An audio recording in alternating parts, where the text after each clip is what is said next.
You can hear you walking. Just edit this out.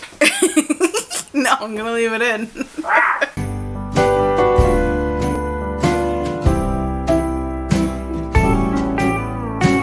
Hello everybody and welcome back to my channel. If you're new here, hello, my name is Jessie. I do bookish, planning, and lifestyle content here on YouTube. And today I have book recommendations. I am super excited for this list. There's fantasy, romance, contemporary, high fantasy, a bunch of things. So without further ado, let's dive in. First, we're going to start with sports romance. Number one, The Hearts We Break by Caitlin Taylor. I'm not going to go into the descriptions of any of these books because there's quite a few on this list.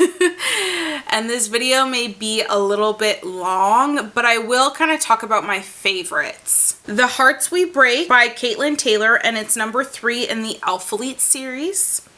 Then we have Say You Swear, the first book in the Boys of Avix, I believe is how you pronounce it, by Megan Brandy. I love Megan Brandy's writing. I think she's phenomenal. I have not read a book by her that I did not like.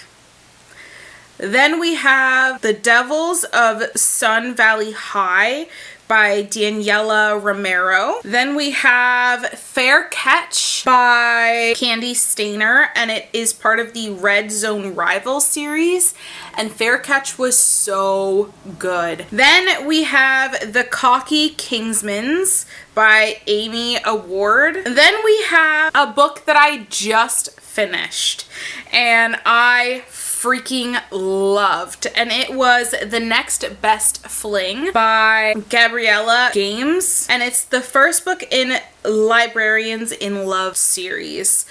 We follow our librarian, main female character, her best friend, who was her ex, who she's still in love with and are no longer together, is getting married. His older brother is an NFL player. He comes to their wedding and she catches him practicing the speech day, drunk off his face, that he's preparing to give to the bride because they grew up as best friends and he's been in love with her forever. He didn't want to pursue her because he knew that he had dreams and he knew that she had dreams, and he didn't want to hold either of them back, so he didn't make a move. She catches him, brings him back to her place, and when they go for the family breakfast or whatever before the wedding, everybody thinks that they're together and they just let them believe it. I listened to it on Spotify. It's only 10 hours and something odd minutes, so you can get it in under the 15 hours of listening time on Spotify. I'll just say that. But it was so good. I thoroughly had a wonderful time listening to this story. Then we have the Cheat Sheet series by Sarah Adams. So good. The first book, The Cheat Sheet, was so funny. And then we have The Varsity Dads by Lex Martin. And then last but not least, we have Fumbled Arrangements by S. Jones. This book was so good. We follow our NFL player. He kind of has a babysitter, which he and she wake up married after a night of shenanigans. He finds out that she is the niece of the team owner. So not only do they have to keep up this charade, because if anybody finds out, his career is on the line, her career is on the line, there's drama for the team, etc., etc. And her uncle finds out before they can tell him, and it was really good. That's all I'm gonna say. It was fantastic. Then we have a contemporary, and it's The Bookshop of Second Chances. We follow Thea, who has been let go from her job with no notice, and her husband, I think, what is it, of 20 years or almost 20 years, decides he no longer wants to be with her and leaves her for one of her best friends. Thea has no idea what to do as her life just imploded on 2 fronts. So eventually she randomly finds out that a long lost relative has left her everything But the catch is it's in Scotland. So she decides to pick up her life and move to Scotland to see what all of this is about and what's going on. And when she gets there, she falls in love with this tiny little town and this tiny cottage where nobody knows her, and she can just be who she is with no worries in the world. She meets Edward, who is a bookshop owner, tries to sell him this book collection that was left with the house. They do not get along. Edward is grumpy. It's a grumpy sunshine, but he is grumpy. He is not a happy person because of his brother. I have not read this yet, but it sounds really, really good, and I'm excited to read this year. All right. Now we're going to get into the fantasy section of this video. We're going to start with YA fantasy because it's the most on the... Actually, should I do adult? Let's do adult fantasy. So I have two here, and one I am currently reading for Becca's Catch-Up Book Club, and that is Malice by John Gwynne. I know nothing about this story except it's high fantasy. We follow 4 different people. I'm just gonna read the back because it's not that long. The world is broken. Corbin wants nothing more than to be a warrior under King Brennan's rule, to protect and serve, but that day will come all too soon, and the price he pays will be in blood. Evnis, I believe is how you pronounce it, has sacrificed too much, it seems, but what he wants, the power to rule, will soon be in his grasp, and nothing will stop him once he has started on his path. Veridus is the newest member of the war band for the High Prince Nathair. He is one of the most skilled swordsmen to come out of his homeland, yet he is always under the shadow of his older brother. Nathair has ideas and lots of plans. Many of them don't involve his father, the High King Aquilius. Nor does he agree with his father's idea to summon his fellow kings to council. The banished lands have a violent past where armies of men and giants clashed in battle, but now the giants stir anew, stones weep blood, and there are sightings of giant worms. Those who can still read the signs see a threat far greater than the ancient wars, for if the black sun gains ascendancy, mankind's hopes and dreams will fall to dust, and it can never be made whole again. Sold. Take my money. Take my money. I'm excited to read this. Okay, so now we're gonna get into the YA fantasy section. First, starting off, I am currently also rereading this series, so I don't have the first one out, but that is Throne of Glass by Sarah J. Maas. Need I digress? I'm sure everybody and their mother has heard of Throne of Glass, as well as A Court of Thorns and Roses, because this is very much a transitional, mainly in the seasons, story. We start off in the summer and we go all the way into winter. So then we have A Court of Thorns and Roses, fae, drama, romance, friendships, killing, assassins, trials, betrayal. Both series consist of all of those. Then we have another two-parter, I guess you could say, and if you watched, or if you're going to watch Get Ready With Me Fall Makeup Look, then you will know that I mentioned the Grishaverse by Leigh Bardugo, the Shadow and Bone trilogy, as well as the Six of Crows duology, and there's also the King of Scars duology. I chose these because you don't need to read one before the other. I read Six of Crows before I read the Shadow and Bone trilogy. They're so good. And I think that they are perfect companions for fall and winter. Next, we have the Red Queen series by Victoria Aveyard. This series world, there is a caste system of blood. Silver bloods are kind of the nobility. They have powers and they're the royalty. Then we have the red bloods, who are your everyday people. They are the workers, they're the soldiers on the front lines. where the silvers are kind of the specialtists, I guess you could say. The complexity at which the story gets written later on in the books, you can definitely see the growth that Aveyard really goes through as a writer. And Red Queen was her debut novel. It was so good. Next, we will talk about From Blood and Ash. No, this is an adult book, not YA. But I want to put this in here because the next books are ones that I have not read that are fantasy. I'm just gonna read the back because I am afraid that I'll say something from a different one. A maiden, chosen from birth to usher in a new era, Poppy's life has never been her own. The life of the maiden is solitary, never to be touched, never to be looked upon, never to be spoken to, never to experience pleasure.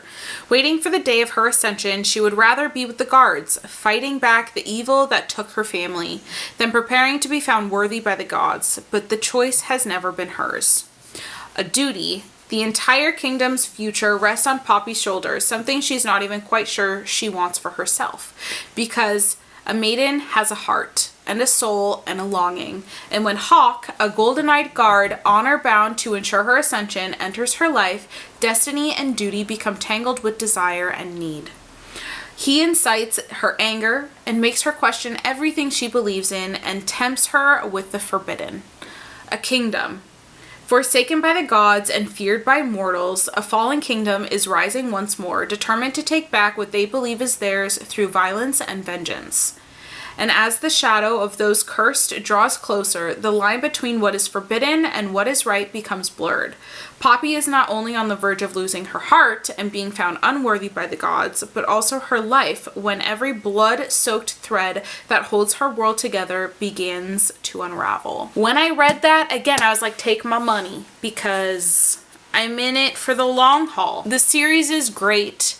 I think that it's a little repetitive in some things that are said, thoughts that Poppy has, but otherwise it was very easy to look past what I personally thought were flaws and give this a 4 to 4.5 stars.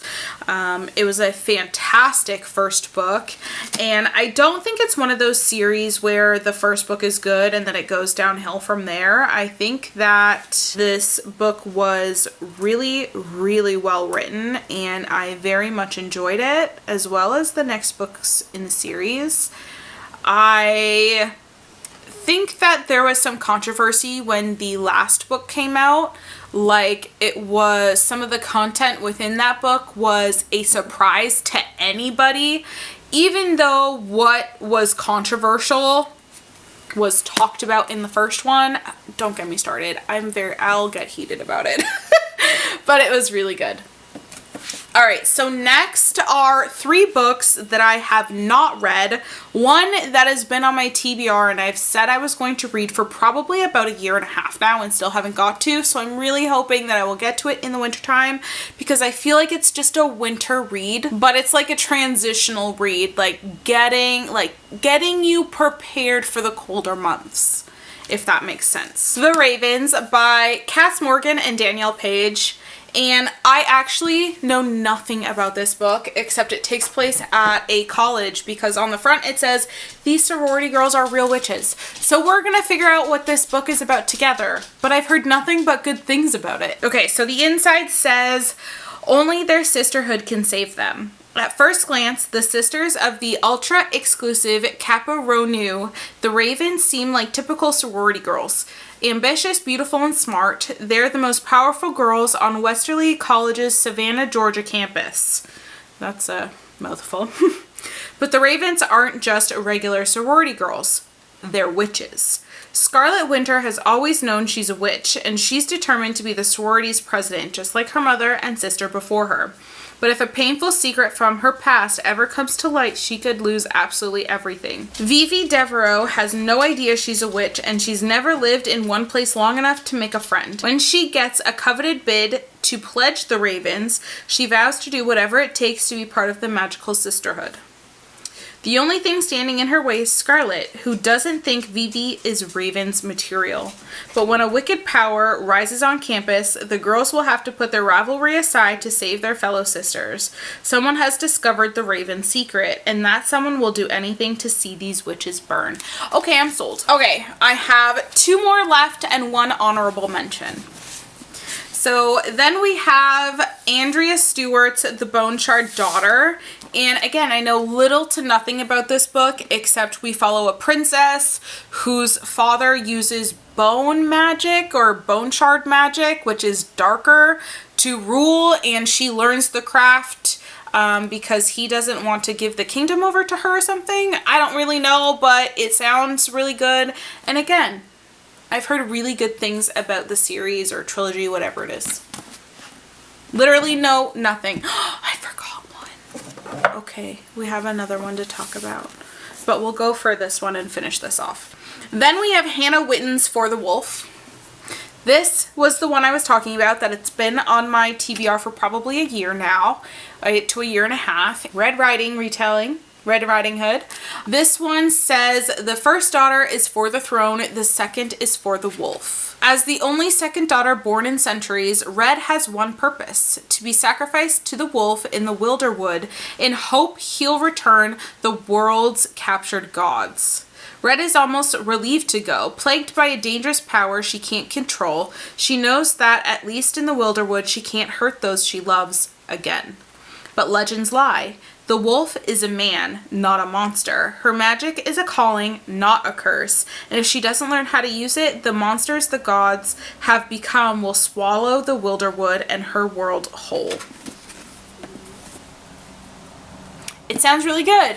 And you can see why it's been on my TBR for that long. But the only downside to this book is the deckled edges. I'm not a fan. I don't like them, but I try and see them as like, this book is extremely old, so the pages have just done that, but I'm just not a fan of deckled edges. It drives me nuts. Okay, last book, because I forgot about it. It kind of fell and was hidden until I picked up the last one. Is, again, one that I talk about in my Get Ready With Me video, and it's one of my favorite series of all time, and that is the Falling Kingdom series by Morgan Rhodes, who is a fellow Canadian, and I'm so glad that I picked this up. I'm just gonna read the back because it does a better job description than I ever could. So, Aranos, privileged Princess Cleo, is forced to confront violence for the first time in her life when a shocking murder sets her kingdom on a path to collapse. Lemiros, the king's son Magnus, must plan each footstep with shrewd, sharp guile if he is to earn his powerful father's trust, while his sister Lucia discovers a terrifying secret about her heritage that will change everything. Palsia, rebellious Jonas, lashes out against the forces of oppression that have kept his country cruelly impoverished, and finds himself the leader of a people's revolution centuries in the making. Witches, if found, are put to death, and watchers, immortal beings who take the shape of hawks to visit the human world, have been almost entirely forgotten. A vicious power struggle quickly escalates to war, and 4 young people collide against one another, and the rise of Elementia, the magic that can topple kingdoms and crown a ruler in the same day. It's so good, and all of our characters are so different and so distinct. When you're reading or listening, you know who's talking, and I never forgot whose point of view I was reading from. And Aranos, Lemiros, and Palsia are different countries within this world, and then those Cleo, Magnus, and Lucia, as well as Jonas, are from those countries, if that wasn't made clear. But yeah, the Fallen Kingdom series, it's so good. And then I also have 2 books from another series. I don't know how many's in them. I haven't kept up with it. A series after this one, and it takes place in Toronto, as well as this world. I started the audiobook of the first one. I never finished it because I discovered A Court of Thorns and Roses and I never went back, so I might go back to that. But yes. Okay. Those are all the books that I'm going to talk about today. Some of these are just so good and I'm like, I wish I could go back and read for the first time, but anyways, thank you so much for watching this video. If you made it to the end, hit that like button if you liked this video, subscribe if you want more of my content, and I will catch you guys in the next video. Bye.